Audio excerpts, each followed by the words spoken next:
still use Windows? Well, first of all, if you decided that Linux just isn't for you and you don't want to switch and you just want to stick with what you know, okay, fine. I'm just trying to give you another option. Second of all, I would strongly recommend that you use this piece of software, which I'm about to mention in this video, and that is O&O Shut 10. Now this software will help you disable or at least minimize Microsoft's data collection with Windows, which will allow you to preserve your privacy, at least as much as possible. Basically, it'll allow you to disable telemetry settings that Windows won't allow you to disable through normal means, and it'll also let you disable Cortana, which collects tons of data, by the way. And if you're really that privacy conscious, it'll even let you disable your camera, your microphone, all that other stuff. But without further ado, let's get right into it.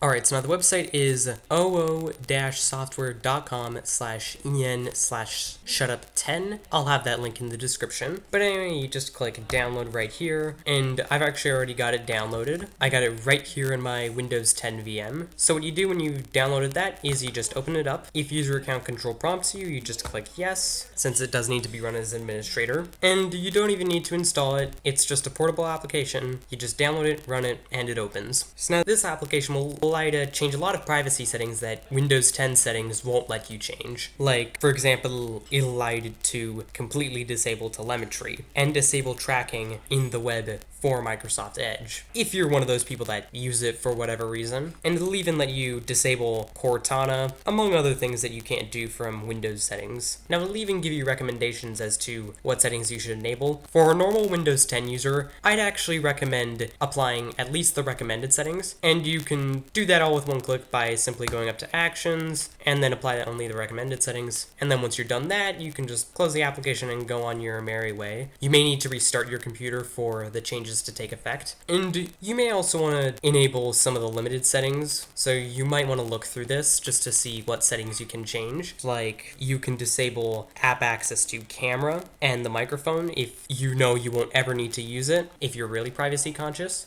Now, since I'm on a VM, I apply the recommended and somewhat recommended settings because, for example, I don't really need a camera or microphone attached to this VM since I'm doing screen capture on my host system and I don't do video conferencing from a virtual machine anyway. Now, I wouldn't enable the not recommended settings because there are some essential features that Windows needs to function, and if you disable these, it could really limit your Windows experience. Like, for example, prohibiting apps from running in the background, probably not a good idea, since you will want some apps running in the background, and prohibiting that could limit your Windows experience. Now, if you're not sure what a setting does, you can just mouse over it, and then that question mark right next to your mouse should appear, and then you just click on that, and then it'll tell you all about it. I'm just using disable sending URLs from apps to Windows Store as an example, and actually based on this description, this is actually one not recommended setting I would enable. Now, you probably want to create a restore point before you apply any settings, just in case anything goes wrong. Since I'm on a VM, I don't really bother with it, since it's not really being used for anything other than iTunes, which I don't even need once a year anyway. But you just follow these instructions. It should be very simple. But anyway, if you want to enable settings, you just enable it,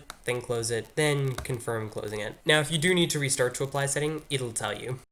Alright, so that was O&O Shut 10 in a nutshell. So thanks for watching. If you liked this video, found it was helpful, hit the like button, share this video with your friends, subscribe to the channel, and leave a comment.